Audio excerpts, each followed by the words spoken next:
So,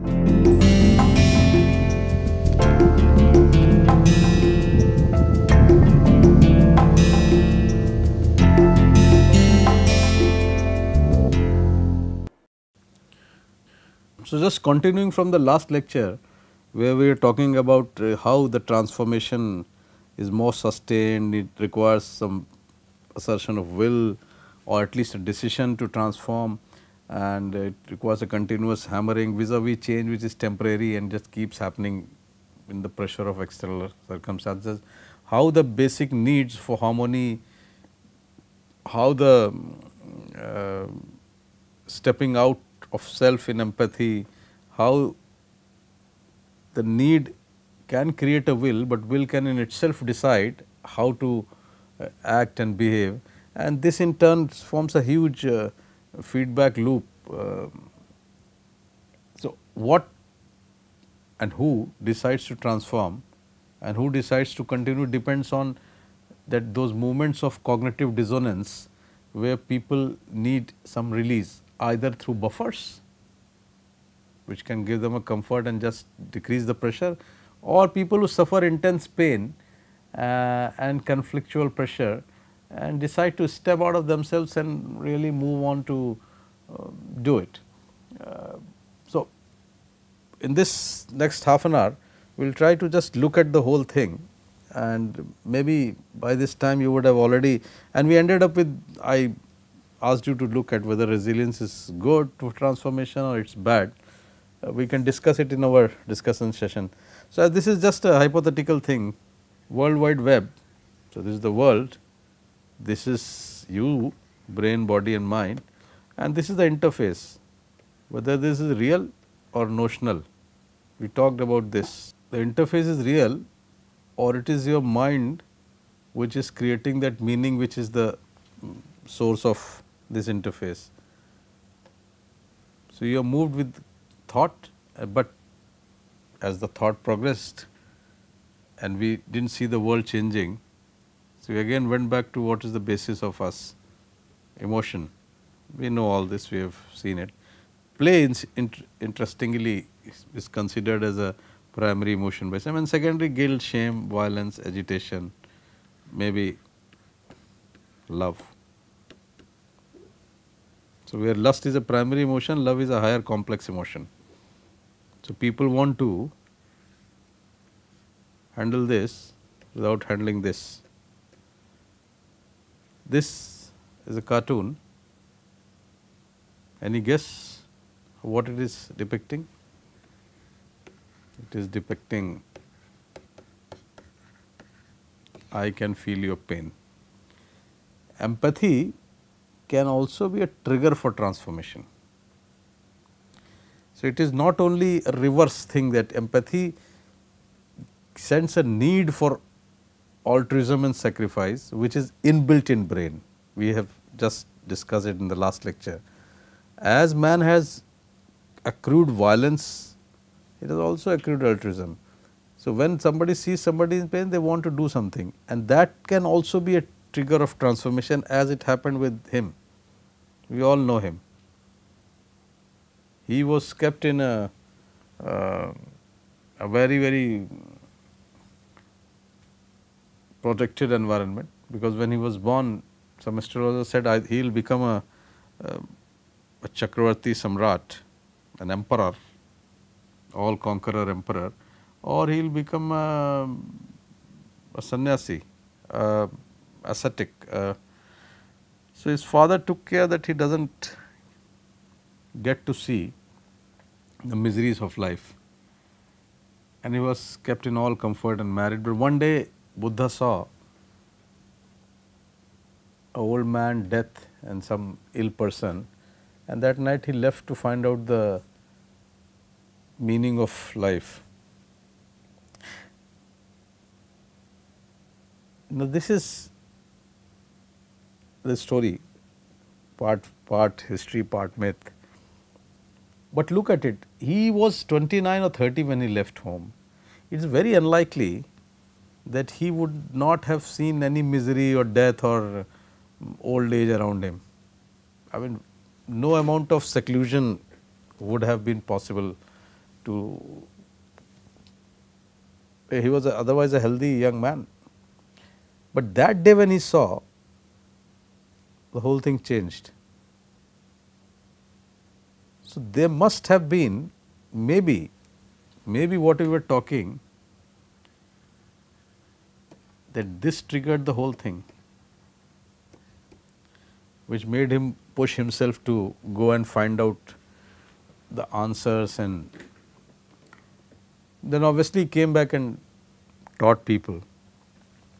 So, he was talking about, so the possibility that maybe he was just seeing and just brush off in his own, because there was a lot of harmony in his head as far as material things were, we do not have any record of it, but that he always felt uncomfortable with the misery around, and he was not happy with this, he was living a normal life till one day. So, maybe he would have seen all this like we all see and just brush off. We see hungry people around, we see people begging on the road, but we just move on. Someday it hurts us, someday it makes us more depressed. Those are the days when the defense mechanisms, when those buffers which help you dissonate, ki, no, it is destiny and poor, what can I do, I can give you some money, that is not empathy. Someday that poor person really hits you. Someday you realize that the amount of food we order in a restaurant is much more than we can consume, and it will take away, snatch some food from somebody else's, and that day you transform. So, it is empathy, or what Buddha said, compassion. There may be just two sides. Do not think I am giving you a sermon, because I told you why I am talking of all these things in concept of transformation which is beneficial for most. I am not talking of the transformation which was destructive. I could have talked about Hitler also and Osama bin Laden also, they also transformed themselves. Let us, I will talk about it in the next lecture. Posit the right question. So, what is the focus? The focus of transformation, whether it is good or bad, is resource activation. When people transform, they have to actually activate the resources from within and decide whether they are really on to getting onto the mundane problem or do some heroics. This is a slide which is appears to be a bit of intrusion, but look at it. India got freedom in 1947, and any psychiatrist would vouch at that this point of the time the anxiety levels of the country or all over the world, they are very high. Now, the two thought processes which have developed, I am just placing the whole thing into a larger context. Western thought process is more logical, rational, cause effect, linear history. Eastern has always been, whether it is China or India, cyclical, intuitive. So, are these two thought processes, West is West and East is East, in the process of changing, leading to a lot of this cultural anxiety. Now, this anxiety itself, like Buddha felt it in a individual, he was seeing world normally, same thing, but suddenly one day it hit him, and he went on to he just activated his resources, left the mundane problems, and actually resorted on a sort of heroics of venturing for 6 years of meditation and very strict and almost tortured existence of it happens at a societal level also. These two thought processes, now in a world, globalized world, lot of people live in this hinterland, but people who are born in Western culture and people who are born in Eastern culture, they may not be so much different as now, because the world is more globalized. In a post colonial and a post liberal world, the whole thing has fallen into place, almost similar type of thought process, but the core, what has gone into the cultural memes and genetics, is still different. So, this could be an anxiety, this could be an anxiety in the cultures. So, the big question also comes, so now when we know that there is a cognition, there is a emotion, and there is empathy, and there is unconscious need which can be altered by will, changes happen. Okay, somebody has suffered intense pain, does not have a buffer, does not have a, decides to change and does not go into finding out escape routes for his the troubles which he is facing. What does he do? You are preparing for your IAS exams and you take money from your father and go to some coaching and you while away time there, do not get selected, then obviously guilt and shame as they come, they hit you. What do you do with it? If you find an explanation for all this and try to pass the blame game, the chances are things will not transform. You have to hit it, and in that moment of failure, failure can be a big trigger to transformation. In fact, most of the time, because it generates guilt and shame on one hand and it generates insecurity, guilt, failure. So, it escape, face. In this case, this will bring some change temporarily. This can lead to transformation, but now that you are at this point, suppose, how do you transform? What is the need for transformation? We know. Why transformation is needed? For the benefit and harmonious existence of self and others, or to destroy others and self, either way. How?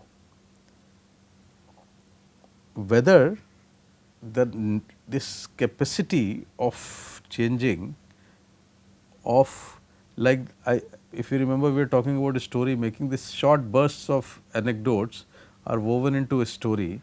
Similarly, the short bursts of change which keep happening under action can be coalesced into one big transformation, but still the mind has to be trained, or the man can respond to an example or lesson from another time frame. Do all transformations happen in isolation within an individual or society and have no connections with history, or people can still go back in those moments and instead of passing the buck to God or religion or astrology or stars, look at people who were in similar situations of emotional and cognitive conflicts and they change themselves. If it is possible,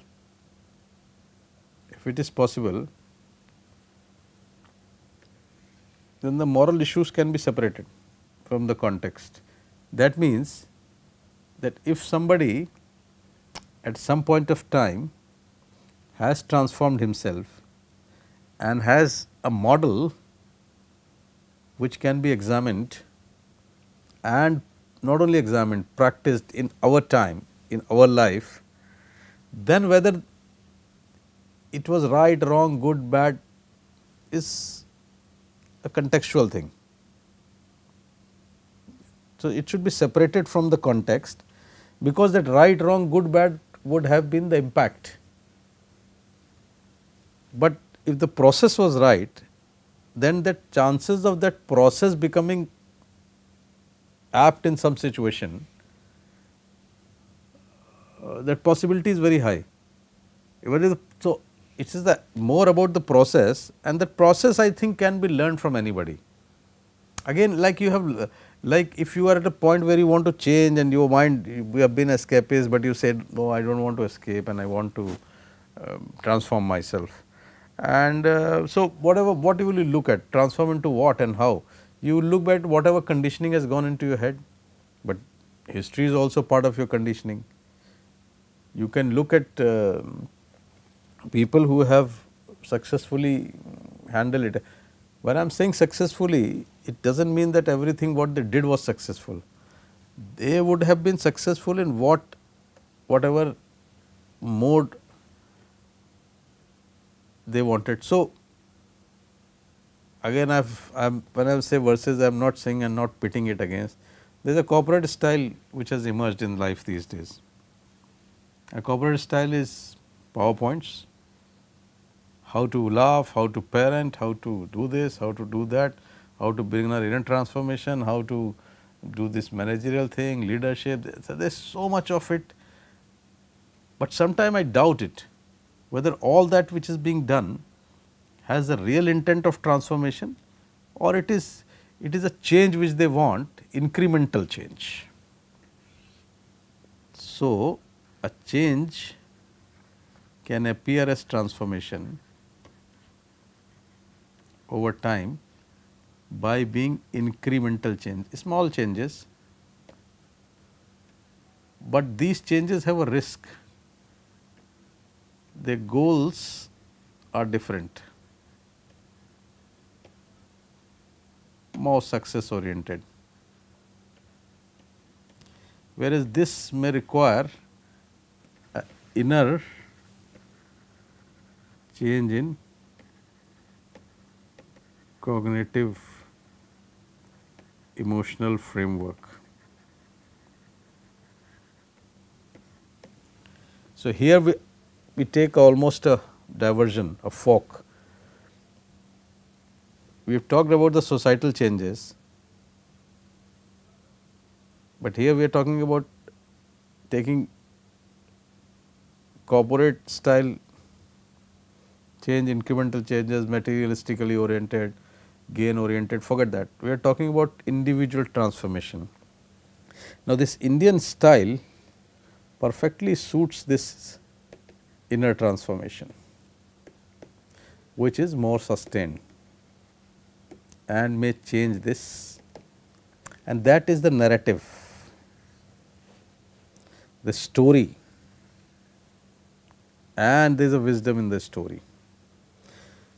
Some of you who lived with grandparents, or maybe I do not know how much it happens in metros, but people do not have time, but in good old times there was always a story weaving which was going on. It was like anything which was taught, anything which was told always had to be woven in a story, and in the night you would listen to something from mythology and everything was a story. Partly the sheen of the story has been taken away by science. Let me confess, I am a man from science, but still let me tell you, because everything has been very that abstract romanticization has been taken off. So, everything has an explanation, but those explanations are not full. So, the new generation and the young people who have not been told so many stories in their childhood want to just understand things. But if you understand, a major part of emotion is gone, but emotion is the one which is pushing your unconscious needs and making you survive. So, one major force of your life which decides has been ignored, and the learned part which you may believe or not believe gets into half the explanation.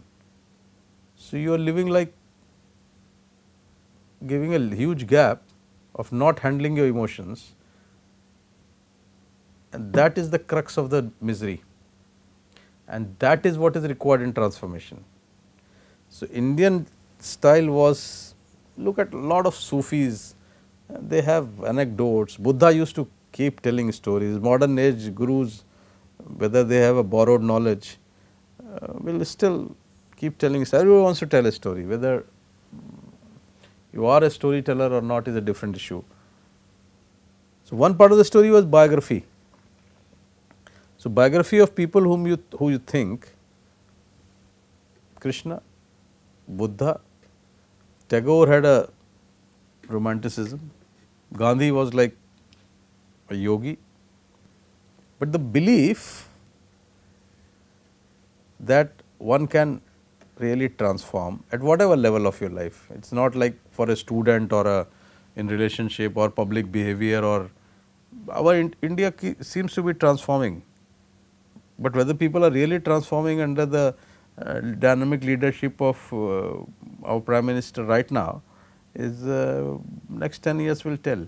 Whether it is just a change because of utilitarian survival techniques, or it is a change, is a transformation which is one has to believe cognitively that it is all in me. Even to understand the biography you need an empathy. So, you do not, human beings do not survive with empathy at the end. So, he is the man, be the change you wish to see in the world. You know, all of you know him, Mohandas Gandhi. I bring him in here for the next concluding lectures as a model of transformation. And all that we have studied, obviously there was neuroscience was in its very primitive state at that time. Gandhi had not studied neuroscience, maybe he knew of Freud and all that, but obviously he did not study and left a model for us. He was moving in life. If we, one thing which we should understand before talking about him, that we are not going to talk about him as a politician. We are not here to discuss politics. Politics, as I said, is a matter of context, the morality of the context, whether politics succeeded or it failed. Let us not get too much bothered about it, because whatever people take decision in certain circumstances appear to be right, and whether they are destructive. Hitler was doing whatever he was doing, thinking that he was right. Whether it brings destruction or it brings in some sort of solace to people, that all is a later issue. Let us not muddle our head with all that.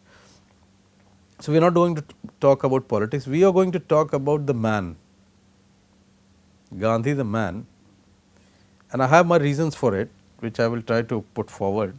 One, that if we talk about Christ or Prophet Muhammad or Krishna, or from our culture or from any other Greek mythology, the Roman mythology or European thing, lot of it would appear as a myth, and then we do not tend to believe myth because it is a more fictional account. Gandhi's history, 100 volumes of his written work, not as a philosophy or a book, small tidbits of writing, conversations, newspaper. He wrote 2 or 3, 4 books, but they were not, they were elucidating his philosophy at that time, which more or less contained and continuously. He is not very far from our times, temporal proximity. How many years? This is so 67, 69. If we read his life, in India we may not be looking at him too much except for some symbolic things at present, but as Shimon Peres, the Israeli leader, and he said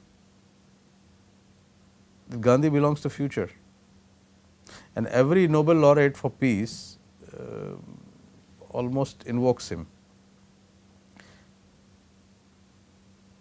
If with some effort we are able to shave off his politics, we could see one thing which is emerging, that he could harmonize life as a whole, and that was the need which I was telling. And he also, you remember we talked about help and treatment, and I raised this question whether help should be done in mainstream. And Buddha left home to go to a jungle. He renunciated normal life, the responsibilities of normal life and everything, to find out the basic question. Gandhi did not run away.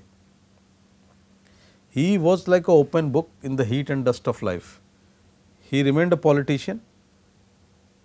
When And he said that people think I am a saint who is trying to be a politician, but I say I am a politician who is trying to be a saint. And he had opened up his life, anybody could walk in, examine, come out. So, what I am trying to tell you is do not follow him. I am just setting the background to one very specific mode of transformation which he give, which all of us will agree. Do not follow him. Just look at the process which he followed, which we will talk about it. Look at the transformational skills which he left for us. The whole country followed him in a Pied Piper story.